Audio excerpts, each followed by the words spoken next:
কিন্তু আল্লাহর এই জমিনে আল্লাহ এবং তার রাসূলের কোনো অসম্মান এক মুহূর্তের জন্য আমরা বরদাস্ত করে নেব না। আমরা আমাদের সর্বোচ্চ ত্যাগ এবং কোরবানি স্বীকার করতে প্রস্তুত রয়েছি। অবশেষে কারামুক্ত হয়েছেন মাওলানা মামুনুল হক।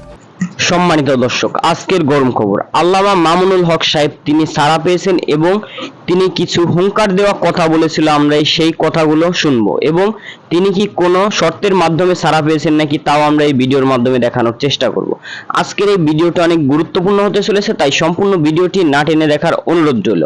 আর সম্পূর্ণ ভিডিওতে রয়েছে আরো অনেক গুরুত্বপূর্ণ বিষয় যা দেখলে আপনারা রীতিমতো অবাক হতে বাধ্য হবেন। তাহলে চলুন কথা না বাড়িয়ে চলে যাওয়া যাক মূল ভিডিওর দিকে। আর আপনি যদি আমাদের এই চ্যানেলে নতুন হয়ে থাকেন তাহলে অবশ্যই সাবস্ক্রাইব করুন বাংলাদেশের সর্বশেষ আপডেট খবর পাওয়ার জন্য এবং একটি লাইক দিয়ে দেখতে থাকুন সম্পূর্ণ ভিডিওটি। আসসালামু আলাইকুম ওয়া রাহমাতুল্লাহ। আলহামদুলিল্লাহ ওয়া কাফা ওয়া সালামুন আলা ইবাদিহিল্লাযীনা ইসতাফা।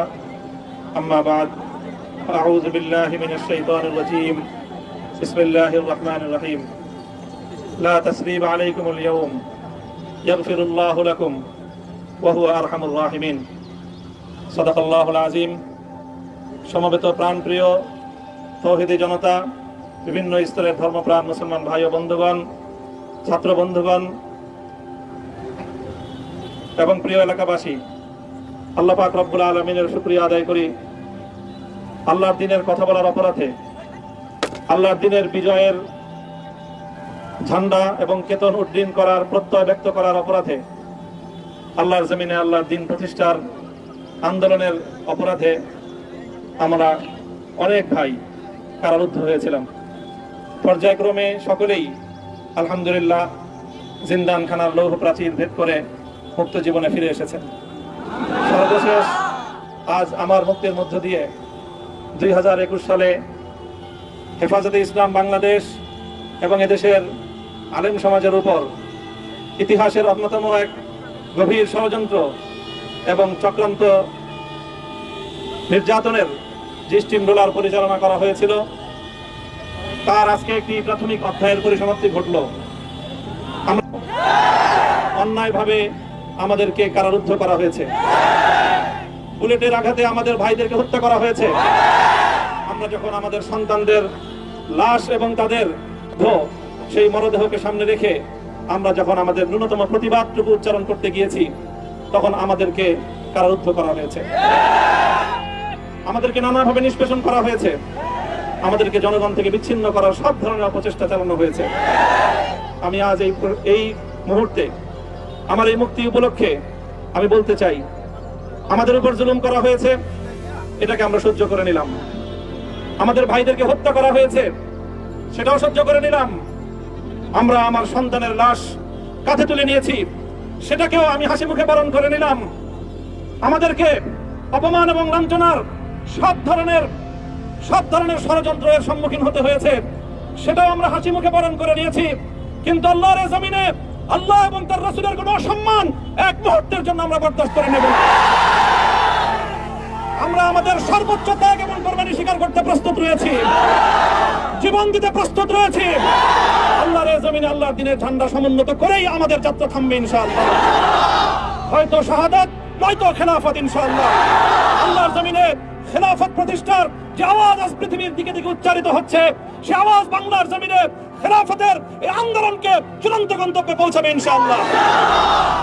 বাংলাদেশের আলেম সমাজ, হেফাজতে ইসলাম বাংলাদেশ সহ বাংলাদেশ খেলাফত মজলিস সহ সকল ভ্রাতৃপ্রতিম সংগঠন, সকল ধর্মপ্রাণ, ইসলামপন্থী বিভিন্ন ছোটখাটো মতভেদ, মতবিরোধ, মত পার্থক্যের ঊর্ধ্বে উঠে যারা এলায়ে কালিমাতুল্লাহর এই এক বাণীতে বিশ্বাসী, আল্লাহর জমিনে আল্লাহর দ্বীন কায়েম করতে চাই, আমাদের তাআলাউ ইলা কালিমাতিন সাওয়াইন বাইনানা ওয়া বাইনাকুম এই এক মন্ত্রে উজ্জীবিত হয়ে আল্লাহর দ্বীনের ঝান্ডা সমুন্নত করবার এই আন্দোলন এবং সংগ্রামে আমি নিজেকে উৎসর্গ করার ঘোষণা করছি। এবং আমার সকল ভাইদেরকে, আমি সকল উলামায়ে কেরামকে এবং ধর্মপ্রাণ মুসলমানদেরকে, ইসলামী নেতৃত্বকে ঐক্যবদ্ধভাবে এই সংগ্রামের ঝান্ডা সমুন্নত করবার, ধারণ করবার আহ্বান জানাচ্ছি। এবং আপনাদের সকলকে আবার শুকরিয়া জ্ঞাপন করছি যে আজকে আপনারা এভাবে আমাকে উৎসাহিত করেছেন, উজ্জীবিত করেছেন। আল্লাহ পাক আপনাদের সকলকে উত্তম বিনিময় দান করুন। প্রিয় ভাইরা, জুমার নামাজের একেবারে ঠিক আগ মুহূর্ত।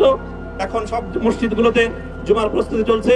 আমরা এখন এখানে খুব সংক্ষিপ্ত দোয়ার মাধ্যমে আমাদের আজকের এই প্রোগ্রামের সমাপ্তি ঘোষণা করব। এরপরে ইনশাআল্লাহ প্রত্যেকে সুশৃঙ্খলভাবে যার যার জায়গা মতো বা আশেপাশের মসজিদগুলোতে গিয়ে আপনারা জুমার নামাজ আদায় করবেন। আমি আবারও বলছি, আমি আমার আলোচনার শুরুতে কোরআনে পাকের সেই আয়াতটুকু তেলাওয়াত করেছিলাম, হযরত ইউসুফ আলাইহিস সালাতু ওয়াস সালাম কারামুক্তি এবং প্রকৃত যারা অন্যায়কারী ছিল সেই অন্যায়কারীদের স্বরূপ ওনার সামনে উন্মোচিত হয়ে যাওয়ার পর, জাতির সামনে তাদের স্বরূপ উন্মোচিত হয়ে যাওয়ার পর তিনি যে কথা বলেছিলেন, আমিও নবী ইউসুফ আলাইহিস সালাতু ওয়াস সালামের অনুসারী হিসেবে তার সুরে সুর মিলিয়ে কণ্ঠে কণ্ঠ মিলিয়ে এই কথাই বলতে চাই, লা তাসরিবা আলাইকুমুল ইয়াউম, ব্যক্তিগত আক্রোশের প্রতিশোধ আমরা কারো কাছ থেকে গ্রহণ করব না। সকলকে আহ্বান জানাই, মাদ্রাসা, স্কুল, কলেজ, ভার্সিটি কোন শিক্ষা ব্যবস্থার ছাত্রদের মধ্যে বিভেদ করার বিশ্বাসী নীতিতে মামুনুল হক বিশ্বাস করে না।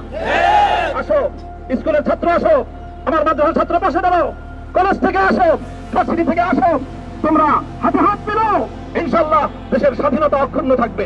এদেশের ইসলাম এবং হাজার বছরের যে সাধনা সংগ্রাম, সেই সংগ্রাম বিজয়ী হবে ইনশাআল্লাহ। এই জনপদ ইসলাম এবং মুসলমানদের জন্য হাজার বছর ধরে এখানে কালেমার ঝান্ডা সমুন্নত করবার জন্য আমাদের পূর্বপুরুষরা যে সংগ্রাম করে গেছেন, সেই সংগ্রামকেই আমাদের কাঙ্ক্ষিত গন্তব্যে পৌঁছানোর জন্যই আমরণ এক সাধনা। অবশেষে কারামুক্ত হয়েছেন মাওলানা মামুনুল হক। কদিন ধরেই হেফাজত ইসলামের প্রভাবশালী এই নেতার মুক্তির গুঞ্জন চলছিল। অবশেষে গত রাতে মুক্তির অপেক্ষায় যখন কাশিমপুর কেন্দ্রীয় কারাগারের ফটকে হাজার হাজার ভক্ত সমর্থক অপেক্ষমান, ঠিক তখনই খবর এলো রাতে কারামুক্ত হচ্ছেন না মামুনুল হক। ৩৭টি মামলার সবকটাতেই জামিন হওয়ার পরেও কেন মামুনুল হক মুক্ত হচ্ছেন না, সেই প্রশ্ন ছিল সবার চোখে মুখে। অবশেষে আজ শুক্রবার তিনি কারামুক্ত হলেন। মাওলানা মামুনুল হকের মুক্তির খবর নিশ্চিত করেছেন হেফাজতের যুগ্ম মহাসচিব মাওলানা রাব্বানী। সম্মানিত দর্শক, আশা করি আপনারা সম্পূর্ণ ভিডিওটি না টেনে দেখেছেন এবং এই ভিডিওটি দেখে আপনারা অনেক কিছু বুঝতে পেরেছেন। আর আপনার যদি এই ভিডিওর উপর কোনো গুরুত্বপূর্ণ মতামত থেকে থাকে তাহলে অবশ্যই কমেন্ট বক্সে জানান। আর আজকের ভিডিওটি এই পর্যন্তই, আবার দেখা হবে অন্য কোনো নতুন ভিডিওতে। ততক্ষণ সুস্থ থাকুন, ভালো থাকুন, আল্লাহ হাফেজ।